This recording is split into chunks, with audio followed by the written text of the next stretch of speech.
Yo, what's going on, guys? Today is day 2 out of 90. All right, look at my computer in the back. Look how beautiful that thing is. Hold up, let me move. Oh yeah, I love that computer. Anyways, day 2 out of 90. Today we're gonna talk about best, quickest way to lose fat if you're planning on cutting. By the way, being lean is absolute peak male existence. You need to be lean. I'm not that lean yet, but I was probably like 30% body fat 6 months ago, and now I'm like 15, and I could tell you that everything is way better when you're lean. And I'm still planning on going down to 10%. Currently, I'm at 172. I'm trying to get to like 163, 160 to 163, depending on how much muscle I keep. Anyways, so day 2 out of 90, we're going to talk about the best, quickest way to lose fat, and it's also not like torture, right? You need to eat high carb, low fat, right? Because high carb, so there's a lot of things that can go into this, but I'm not gonna ramble on too much. But high carb is good because it keeps your thyroid function going, keeps your thyroid because your thyroid converts T4 to T3 in the liver and you need carbs to do that. So it keeps thyroid function high, and it helps with cortisol. Cortisol breaks down muscle, and it signals to your body to hold on, to hold on to fat, right? So that's why carbs are good. Plus, carbs, they're like, it's way harder to store carbs as fat than it is to store dietary fat as fat, because dietary fat is ready to be converted to body fat. It's the same shit, right? It's triglycerides, all the same shit, while carbs have to go through a very energy intensive process to be turned into fat. So like your body will do whatever it takes to use those carbs as energy, glycogen stores, fucking all this shit before it would store it as fat, right? So it only makes sense to eat as little dietary fat as possible if you want to keep the fat off and get lean. And right, another thing you could do is you could induce FGF21.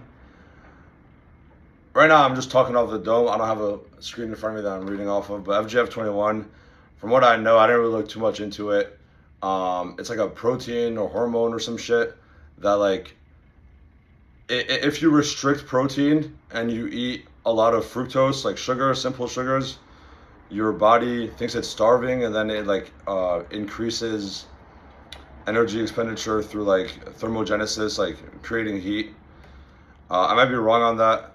I have to look more into it, but I know it's some shit like that, and it pretty much like raises your calories out part. So the calories in obviously stays the same, but the calories out is different. So let's say like your maintenance is 2,500 calories, right? If you induce FGF21, it will probably be like, I don't know, I'm just saying numbers, 3,000 calories, right? So your deficit throughout the day will be bigger, obviously. So that's another quick trick you can use. And honestly, to induce FGF21, all you need is just wake up, eat some fruits, right? Fruits, just straight sugar, and then just don't eat. Make sure you don't eat any protein. You could eat fat if you wanted to. I don't. I just love fruit. I eat some bananas with some cinnamon and sugar on it. I love it, and vanilla. It's very good. And then 2 hours later, that's when I'll have my first protein of the day. And that way I have 2 hours, right, where my body is expending extra energy, right? So what did I say? I said high carb, low fat, right? As low as you can possibly get. Right now, during my cut, I'm eating 2,100 calories. I'm getting 27 grams of fat, okay? I don't know exactly what the percentage of that is. I don't know, like 10 or 15%. But I'm getting a lot of carbs.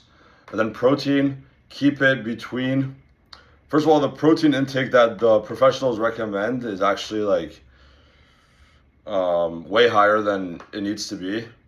Because also like protein, it gets converted into glucose, right? If you have excess protein, it gets converted into glucose.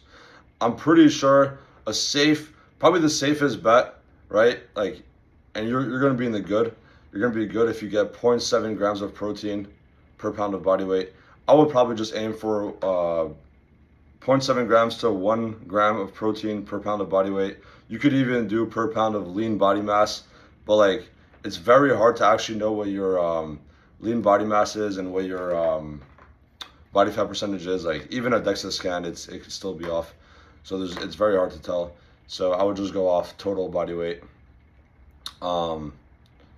Yeah, so protein intake, obviously, you want to keep your muscle.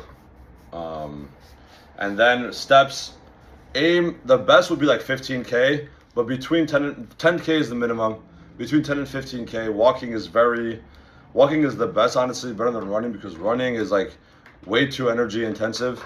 Walking is like, it's good. Your body burns fat. You're not going to be hungry after. It's calm, right? It's like enjoyable. Listen to a podcast, it's nice. Talk to someone on the phone, call your parents, talk to them while you're walking, call your friends. It's a very nice activity to do, especially when it's nice outside, especially when there's some sun. It's great. So we're talking about the diet aspect. It's going to be high carb, low fat, okay? Also get 0.7 grams of protein per pound of body weight, okay? 10 to 15K steps, right? Another thing you could do is you could also induce FGF21, or maybe you could just save that for when you plateau. And then, man, there's so much to go into. I'm trying to think of like what else I could say. Obviously, keep lifting weights, right? All you really need is like 2 to 3 times a week, even twice a week. If you train twice a week full body, you get like 80% of like your maximum muscle growth. If you were to go 5 days a week, working out all these fucking groups individually. Yeah, 2-3 days a week. And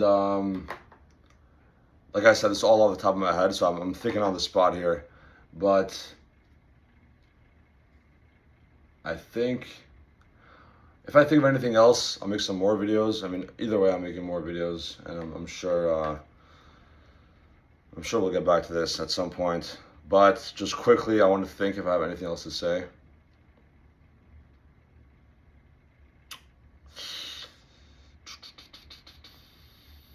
No, okay? I don't know. I can't think of anything right now. But I do want to say, fucking go out there, right? And go get lean, okay? Go out there and go get lean. If you're someone who has no muscle and you're wondering, should I get lean or should I bulk? Okay, the answer is get lean first, okay? Get lean first, right? See what your face looks like when you're lean, because you don't actually know what you look like until you're lean. See what your face looks like when you're lean, and then go on a slow bulk, slow calculated bulk. Bulk your way up, cut, bulk. Also, I'm going to make a video on my theory that you could actually build muscle at maintenance or even in a deficit. I'm going to make a video on that. All of this is due to like caloric partitioning. Like not all calories are equal, right? Not all macros are equal. Protein, fats, carbs, all of them have different purposes in the body. But anyways, I'm not going to get into that right now. But you should get lean first. This is your sign to go get lean. And yeah, so just remember what I said in this video. If I think of anything else, any tips, I'm gonna make a video on it. But yeah, we're also gonna make videos on how to beat plateaus, a lot of different things, right? And then how sometimes it's actually beneficial during a cut to actually go to maintenance calories or even above maintenance for like a week, 4 to 7 days. And there you go. We're gonna make a lot of videos, right? This is day 2 out of 90. I'm excited to see where this goes, right? I'm just enjoying the process. Yeah. And yeah, so let's do it.